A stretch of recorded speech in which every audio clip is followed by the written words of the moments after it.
नमस्कार दोस्तों, study with Rohit में आपका स्वागत है। आज हम लोग कक्षा 10 प्रश्नावली 1.2 के पहले का उदाहरण नंबर 5 का क्वेश्चन को सॉल्यूशन करेंगे। तो अगर आपको ये वीडियो अच्छा लगेगा तो लाइक कर दीजिएगा, चैनल पर नए हैं तो सब्सक्राइब करके बेल आइकन को प्रेस कर लीजिए। तो चलिए बिना किसी देरी के हुए क्वेश्चन का सॉल्यूशन करते हैं।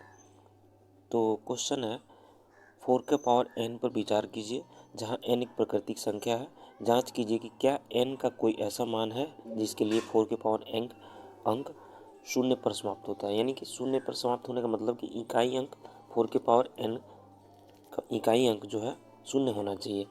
यानी कि हमें ये जांच करना है कि क्या 4 के पावर n का इकाई अंक जो लास्ट में बचता है वो कभी शून्य हो सकता है n के किसी भी पावर के लिए। दोस्तों मैं आपको बता दूं कि इकाई अंक आना दो चीज़ों पे डिपेंड करता है, एक तो संख्या पे और दूसरी उसके पावर पे। ठीक है, लेकिन अगर इकाई अंक शून्य अगर प्राप्त करना है तो उसका जो है पावर पे डिपेंड नहीं करता है, उसके गुणनफल पे डिपेंड करता है। गुणनफल में किसी संख्या के गुणनफल जो है उसमें 2 और 5 आना अनिवार्य है, तभी वो उस संख्या का पावर कुछ भी होगा तो उसका इकाई अंक शून्य प्राप्त होगा हमें। ठीक है, तो आप एग्जाम्पल के तौर पे आप समझ सकते हैं कि मान लीजिए कोई संख्या आप 100 ले लिए। ठीक है, 100 का गुणनफल। अब 100 का पावर आप कुछ भी रख लें, 10 रख लें या कुछ भी रख लें, मतलब नहीं है उसका।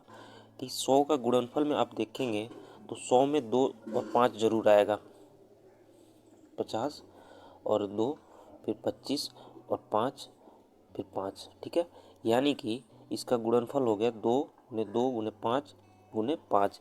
यानी कि अगर हमें ये दोनों आ गया संख्या, एक बार मिलना चाहिए 2 और 5, तो उसका इकाई अंक शून्य होगा। चाहे उसका पावर आप कुछ भी रख लें, 100 रख लें, 2 रख लें, 5 रख लें, कुछ भी रख लें, उसके गुणनफल में 2 और 5 होना अनिवार्य है। ठीक है, तभी उसका इकाई अंक शून्य होगा। जैसे मान लीजिए 10 रखते हैं, 10 में क्या है, 2 और 5 है, तो यानी कि 10 का पावर आप कुछ भी रखेंगे तो शून्य होगा। अगर एक होता है दो, अगर 2 ही होगा या 5 होगा या 3 होगा, अगर 5 नहीं है तो उसका इकाई अंक शून्य नहीं होगा। तो सिंपली इसका आंसर पहले तो होगा नहीं, नहीं होगा, क्योंकि इसमें 4 है तो 2 गुने 2 होगा। अब पावर में n रखा है, n एक प्राकृतिक संख्या है। ठीक है, प्राकृतिक संख्या एक से लेकर कुछ भी आप रखेंगे तो ये शून्य नहीं हो सकते, क्योंकि 4 है यहाँ पे। तो आइए इसे समझ लेते हैं एक बार। यदि मान लीजिए 4 के पावर n के इकाई अंक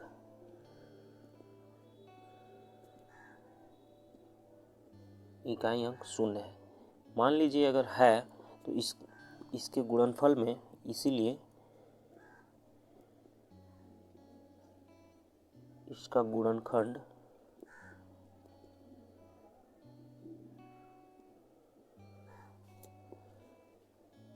में 2 और 5 अवश्य होगा, अवश्य होगा। अगर मान लीजिए इकाई अंक शून्य है तो इसके गुणनखंड में 2 और 5 जरूर होगा। ठीक है, लेकिन हम यहाँ पे देखते हैं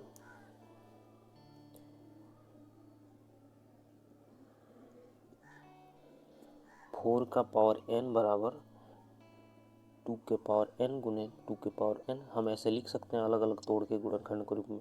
तो हम यहाँ क्या देखते हैं, केवल 2 है, यहाँ पे 5 तो है नहीं। अगर 5 होता तभी तो ये शून्य होता। में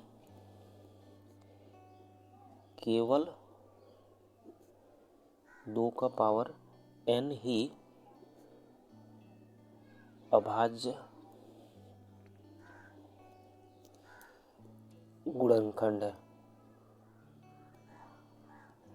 ठीक है, 2 के पावर n ही हमें अभाज्य गुणनखंड है। तो इसीलिए अतः ये जो है ना, इकाई अंक इसका शून्य नहीं होगा। अगर 5 एक मिल जाता तब का इकाई अंक